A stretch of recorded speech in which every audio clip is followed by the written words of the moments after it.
Activity 1.3 में जो activity दे रखी है उसमें क्या क्वेश्चन बनेगा मैं आपको समझा देती हूँ।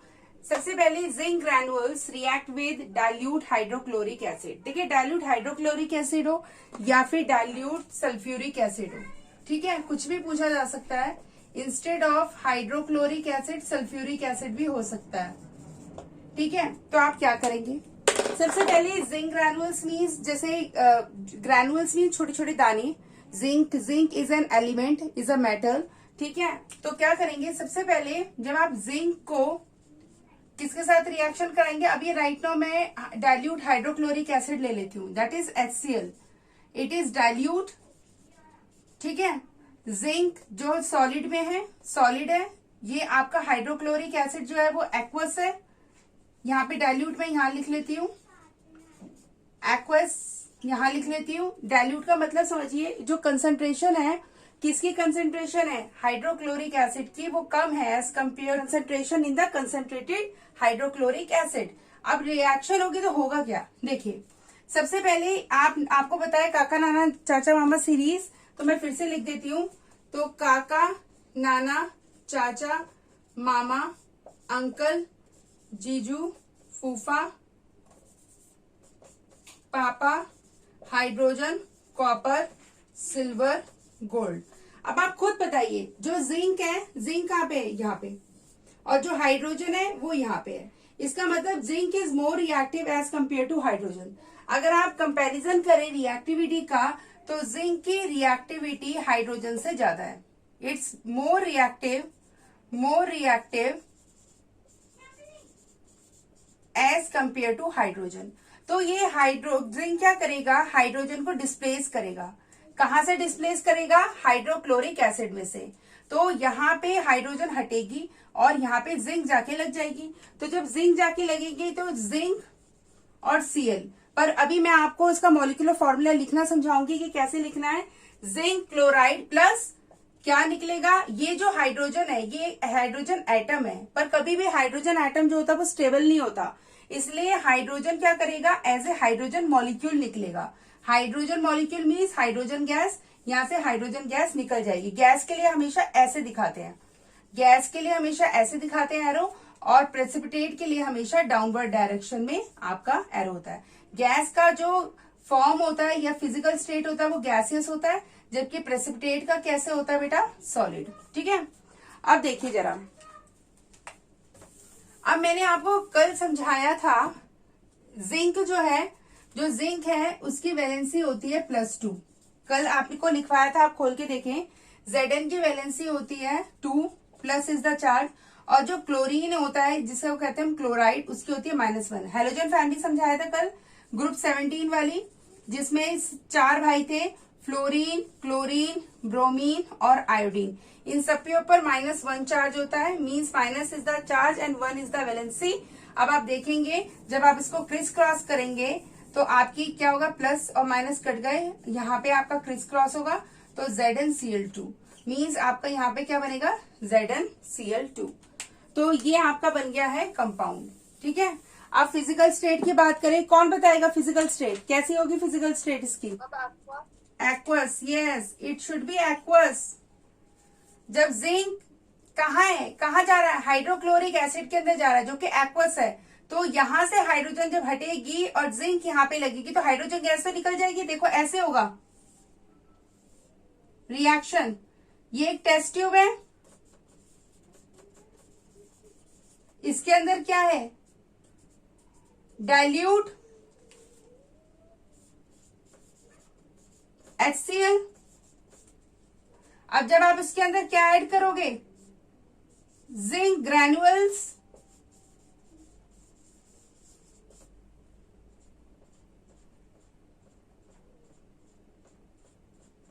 तो क्या होगा? रिएक्शन होगी तो जिंक क्लोराइड, ये जो सॉल्यूशन तैयार होगा, this is the solution of zinc chloride, और यहां से एस्केप कर जाएगी कौन सी गैस? Hydrogen gas.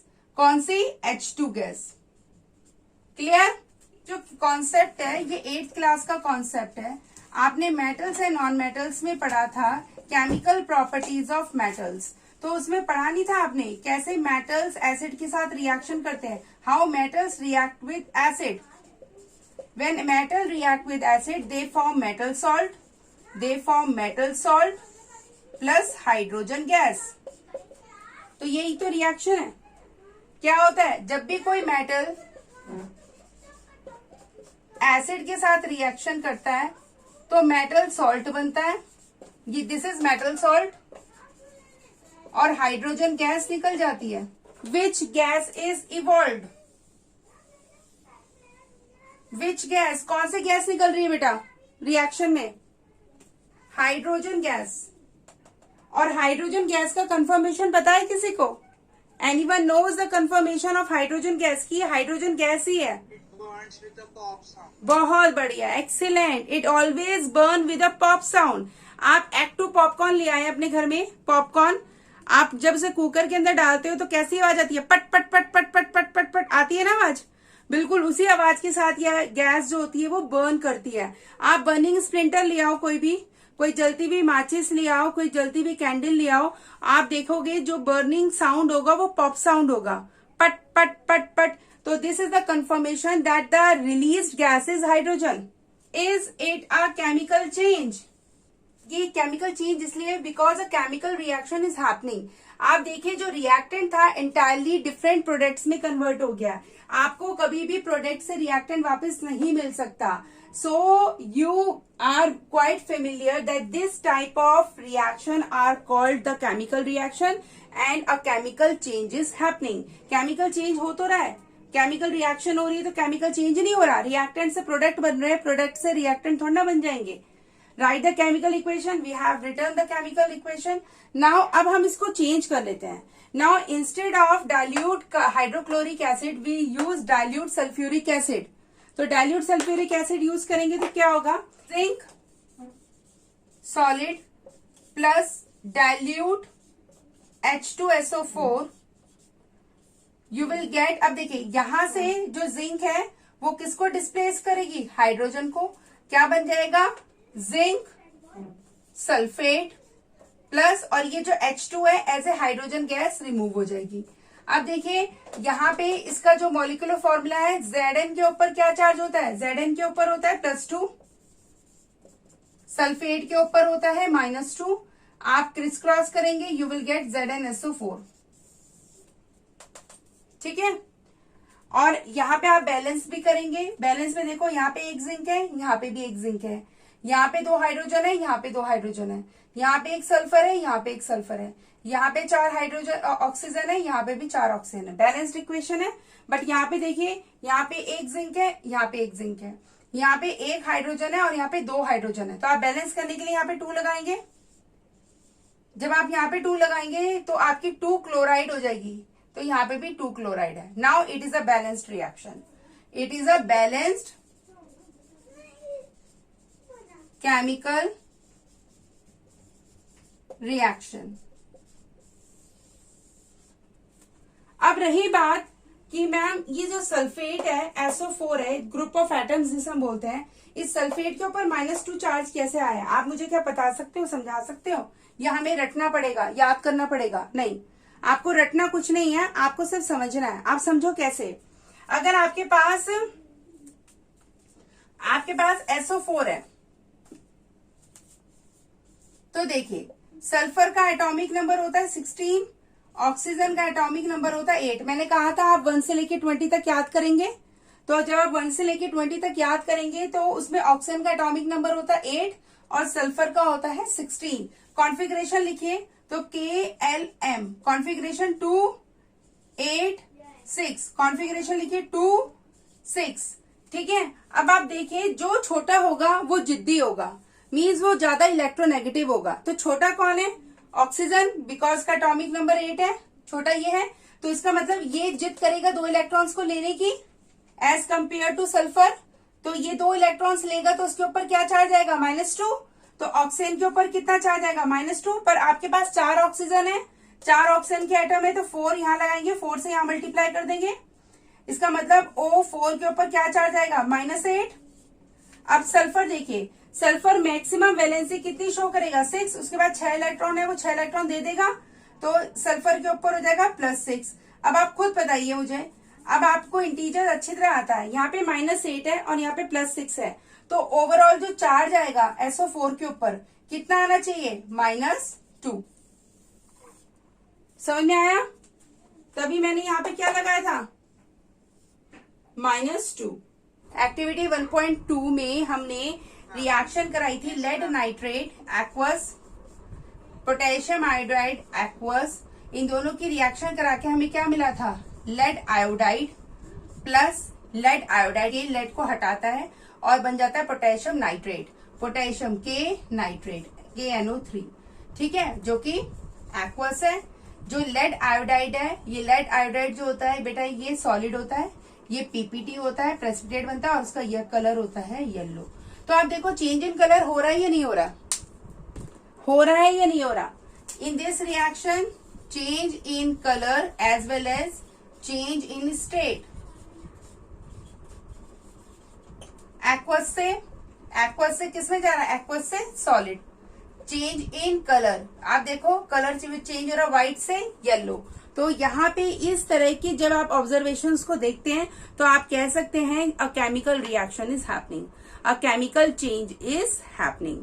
तो आप दो टूक अगर कहीं पे भी आपसे क्वेश्चन पूछा जाता है is a chemical change happen या हैपनिंग, तो आप कह सकते हैं इसमें से कुछ भी वर्ड लिख सकते हैं। If a colour is changing, if a physical state is changing, if a gas is evolve और if a change in a temperature. Change in temperature, या तो टेम्परेचर घटे या टेम्परेचर बढ़े। कई बार केमिकल रिएक्शन, आप एक एग्जाम्पल देती हूँ आपको, आपने ग्लूकोज ग्लूकॉन डी जिसे हम बोलते हैं, जब आप उसे गिलास में डालते हैं तो बेटा गिलास आपका ठंडा हो जाता है, होता है या नहीं होता है? होता है ना। और आपने कभी देखा होगा जब पुराने घरों में, पुराने घर मीन्स जब आपका नया कंस्ट्रक्टेड घर होता है, जब उसकी दीवारें बिल्कुल कोरी होती है तो उस पर चूने का पानी किया जाता है।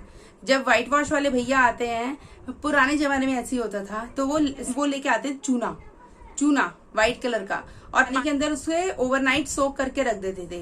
तो देखते थे जैसे ही चूना जैसे ही पानी के अंदर जाता था तो एकदम से क्या होता था, बहुत ज्यादा हीट इवॉल्व होती थी और जो बीकर होता था वो एकदम से गर्म हो जाता था। ये चीज आप देख भी सकते हो। आप पान वाले की दुकान पे जाओ, पान वाले भैया होते हैं, वो चूना लगाते हैं पान के पत्ते के ऊपर, थोड़ा सा उनसे चूना ले लेना और उसे पानी के अंदर डालना, आप देखोगे जो टेम्परेचर है पानी गर्म हो जाएगा, गुनगुना हो जाएगा। ठीक है, तो इस तरह का आप चेंज देख रहे हैं। If a change is happening in a temperature, temperature अगर बढ़ रहा है तो हीट क्या होगी? इवॉल्व होगी। अगर टेम्परेचर घट रहा है तो आप देखेंगे हीट एब्जॉर्ब होगी, पानी ठंडा हो जाएगा। तो बेटा यही आपका जो है कॉन्सेप्ट है, जो केमिकल चेंज या केमिकल रिएक्शन आप कर सकते हो। अब आता है सबसे important concept, balancing of a chemical reaction. तो बैलेंसिंग आप कैसे करेंगे? तो मैं आपको बहुत सारी रिएक्शंस कराती हूँ आपकी एक्सरसाइज में से, और आप देखो बैलेंसिंग का कॉन्सेप्ट कैसा होता है, हमें कैसे करके आना है पेपर में। ठीक है, चलिए आप निकाल लीजिए अपनी बुक और उसमें पेज नंबर खोल लो 15, पेज नंबर 15 और क्वेश्चन नंबर निकाल लो 6। NCERT book, open page number 15 and open and pay attention on question number 6। Page 15 question 6। चलिए सबसे पहले सुंदर से मेरे साथ साथ आप पहले कॉपी कर लीजिए फर्स्ट रिएक्शन को। HNO3 का मतलब होता है बेटा नाइट्रिक एसिड, इसे बोलते हैं नाइट्रिक एसिड।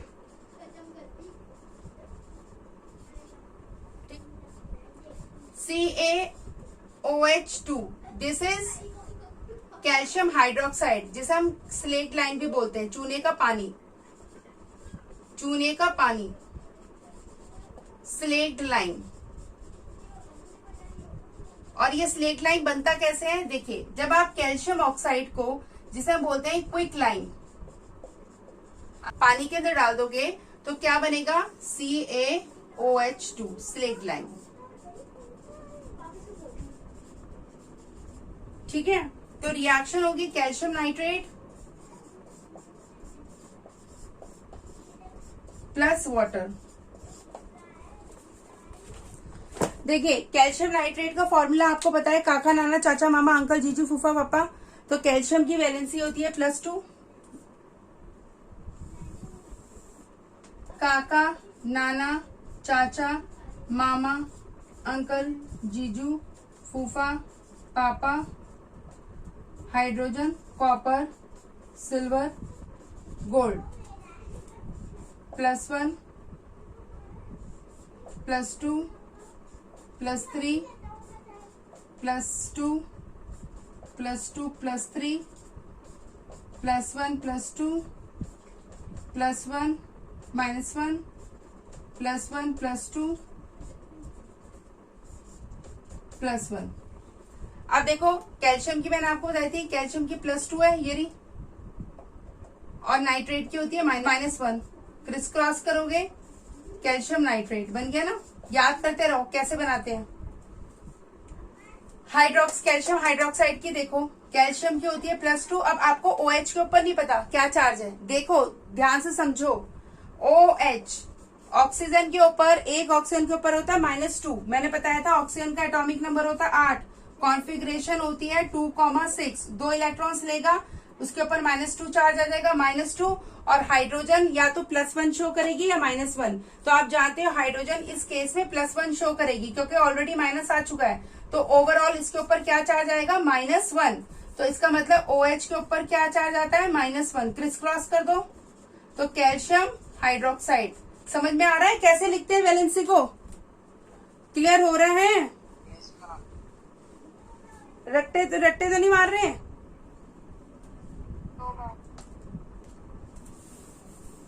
अब देखो HNO3 nitric acid, hydrogen +1, nitrate -1। Criss cross करोगे, जरूरत ही नहीं है, कैंसिल हो जाएगा यहीं पे। तो क्या आएगा, HNO3 हो गया। चलिए अब शुरुआत करते हैं। सबसे पहले this is your skeletal, this is what, this is called to be a skeletal chemical equation. क्या बोलते हैं इसको, स्केलेटल केमिकल इक्वेशन।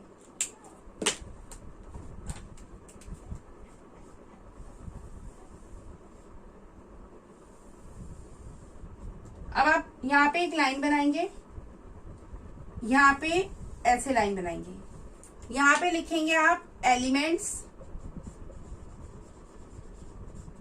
यहां पे आप लिखेंगे रिएक्टेंट्स, यहां पे आप लिखेंगे प्रोडक्ट्स। ठीक है, सबसे 3 कॉलम बनाएंगे, column 1, column 2, column 3। In first column you will write elements, in second you will write reactants, in third you will write products. Elements देखिए, सबसे पहले आप elements को देखिए। मैं आपको एक चीज जो बोल रही हूँ बिल्कुल सब अपने कानों को खोल के सुनेंगे कि जब भी आप एलिमेंट्स को लिखेंगे तो सबसे लास्ट में आपका आना चाहिए ऑक्सीजन, सबसे लास्ट में आना चाहिए ऑक्सीजन, सबसे लास्ट में आना चाहिए ऑक्सीजन, उसके ऊपर आना चाहिए हाइड्रोजन। समझ में आ रहा है? तो सबसे लास्ट में आंख बंद करके लिख दो ऑक्सीजन, उससे ऊपर लिख दो हाइड्रोजन। अब रही बात उसके अलावा जो भी एलिमेंट है आप किसी भी सीक्वेंस में लिख सकते हो, मुझे कोई परेशानी नहीं है। बट हाइड्रोजन और ऑक्सीजन हमेशा आप इसी ऑर्डर में लिखोगे, सबसे पहले हाइड्रोजन फिर ऑक्सीजन, और उससे ऊपर देखो नाइट्रोजन है लिख दिया, आंख बंद करके लिख दिया। हाइड्रोजन और ऑक्सीजन हो चुकी है, कैल्शियम ये रहा। बस यही 4 एलिमेंट्स हैं, आप देखें ध्यान से, सिर्फ यही 4 एलिमेंट्स हैं, nitrogen, calcium, hydrogen and oxygen, यही 4 एलिमेंट्स हैं। चलिए अब शुरुआत करते हैं रिएक्टेंट में। बताइए नाइट्रोजन कितने हैं, how many nitrogen, Ayush how many nitrogen are there in the reactant, how many nitrogen बेटा, how many, 1, very good, only 1। ये देखिए ये रही एक। Calcium, Piyush how many calcium बेटा, ओनली 1। ये देखिए ये रही सिर्फ। यथार्थ हाउ मेनी हाइड्रोजन बेटा,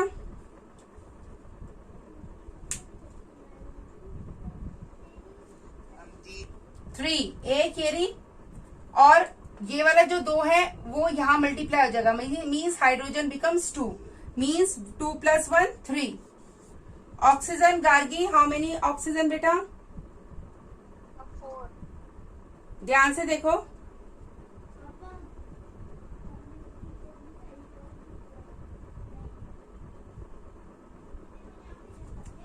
यहाँ पे कितनी है 3 और यहाँ पे कितनी है 2 5 यस। चलिए यथार्थ how many nitrogen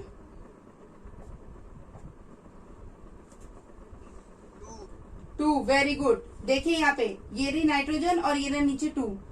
Piyush how many calcium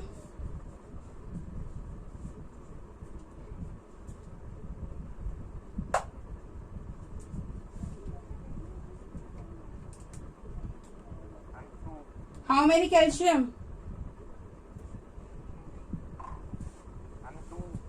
बेटा 2 कहाँ है एक ही तो है।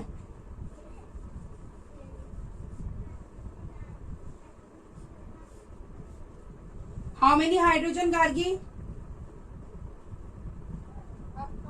वेरी गुड 2 ये रही। And how many oxygen Ayushi ma'am 1 नहीं बेटा ध्यान से देखो एक ये रही और 3 और 2 3 2 जा 6 आयुषी 3 2 जा 6 6 प्लस 1 7 हाउ मेनी 7। अब ये बताएं कितने बच्चों को यहाँ पे डाउट है ऐसे नंबर ऑफ एटम्स लिखने में। किसी को डाउट है? अगर डाउट है तो क्लियर कर लें नहीं तो फिर आगे चलते हैं। चलिए अब बैलेंसिंग का काम शुरू करते हैं। यहाँ पे देखिए यहाँ पे 1 है नाइट्रोजन के केस में 1 है और यहाँ पे 2 है। बैलेंस करने के लिए इसे 2 से मल्टीप्लाई करना पड़ेगा तभी 2 आएगा। आपको यहाँ पे 2 है और यहाँ पे 1 है तो मैं 2 से मल्टीप्लाई करूंगी तभी तो 2 आएगा। तो कहाँ पे है नाइट्रोजन ये ना मैंने यहाँ पे लिख दिया 2। जब मैं यहाँ पे 2 लिखूंगी तो देखो क्या होगा। अभी छोड़ दो क्या होगा अभी बाद में देखते हैं। अब आ जाती है कैल्शियम पे। कैल्शियम यहाँ पे 1 है और यहाँ पे कैल्शियम 1 है। ये ऑलरेडी बैलेंस्ड है इस पे टिक कर दो इस पे टिक कर दो। अब आ जाते हैं हाइड्रोजन पे। हाइड्रोजन यहाँ पे 3 है और यहाँ पे 2 है। यहाँ पे 3 है और यहाँ पे 2 है। अब देखिए यहाँ पे 2 लगा के हाइड्रोजन कितनी हो गई। यहाँ पे 2 हाइड्रोजन तो ये रही और 2 हाइड्रोजन ये रही। तो means now it will become 4। Now it will become 4। अब यहाँ पे देखिए बेटा इन दिस केस यहाँ पे 2 है और यहाँ पे 4 है। तो आप इसको बैलेंस करने के लिए 2 से मल्टीप्लाई करोगे तभी आएगा यहाँ पे 4। तो 2 से मल्टीप्लाई कर दिया यू विल गेट 4। तो यहाँ पे लगा दिया 2। अब आपको आंख बंद करके जो आपकी ऑक्सीजन है ऑलरेडी बैलेंस्ड हो गई है। आपको जरूरत ही नहीं है ऑक्सीजन बैलेंस करने की। जरा देखो खुद देखो यहाँ पे कितनी है ऑक्सीजन 3 ये रही और 2 ये रही। 2 3 जा 6 कितनी है 6 और यहाँ पे कितनी है 2।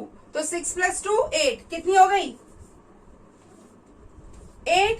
यहाँ पे आ जाओ यहाँ पे कितनी है ऑक्सीजन 3 2 जा 6 और यहाँ पे कितनी है ये वाला बाहर लग रहा है ना 2 तो 6 प्लस 2 8। तभी मैंने आपसे कहा था कि ऑक्सीजन को हमेशा लास्ट में लिखते हैं। नाइट्रिक एसिड है aqueous. Calcium hydroxide also aqueous. ठीक है यहाँ पे calcium nitrate aqueous and water is liquid. ठीक है समझ में आ रहा है। तो this is the balanced chemical reaction. This is the balance. Ma'am मेरे को ऑक्सीजन वाला ऑक्सीजन ये वाला लास्ट वाला लास्ट। Yes ma'am. देखिए इधर देखिए ध्यान से यहाँ पे ऑक्सीजन के नीचे लिखा है 3 और आगे लिखा है सबसे आगे 2। तो एक तरह से इसकी मल्टीप्लाई से कर दो तो 2 3 जा 6 कितनी हो गई ऑक्सीजन 6।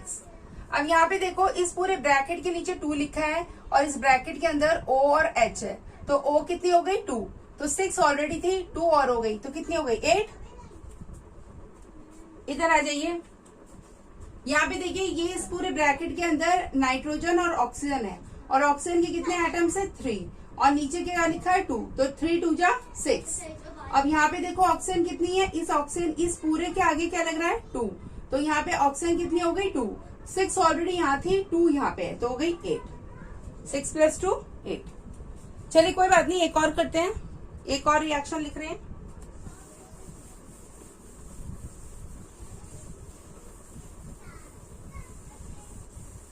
ये सबको आ गया, ये सबको आता है बनाना, काका नाना चाचा मामा सीरीज।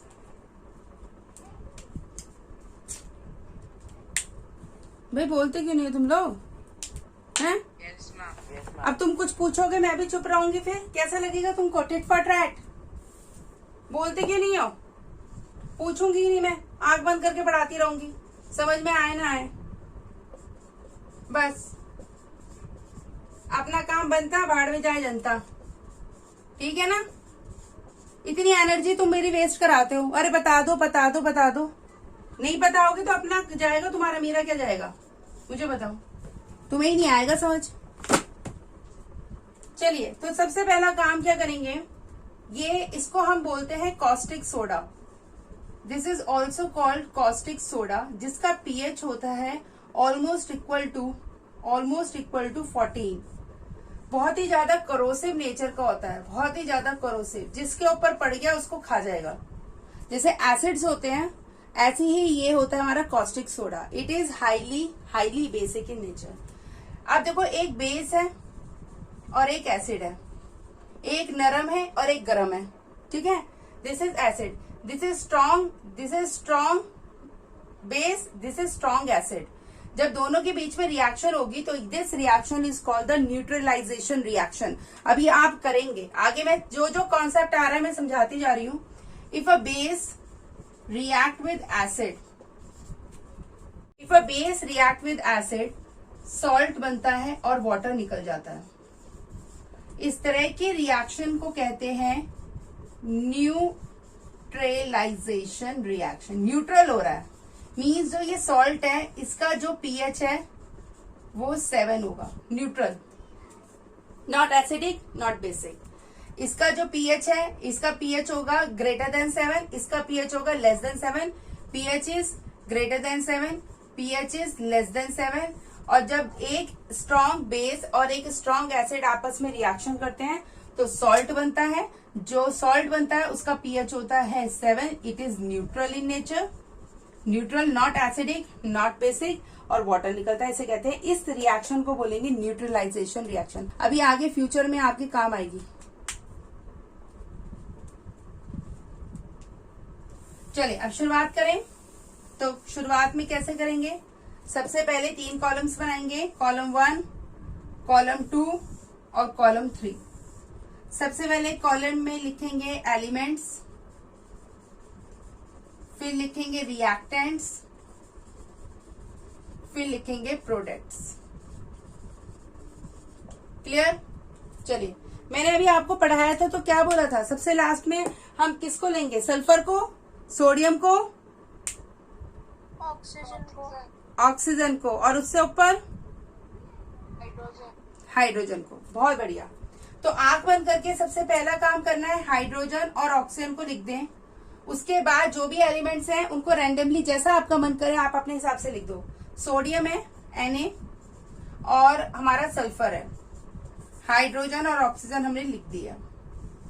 चलिए अब सोडियम देखिए कितनी है sodium, how many sodium, 1, look here 1,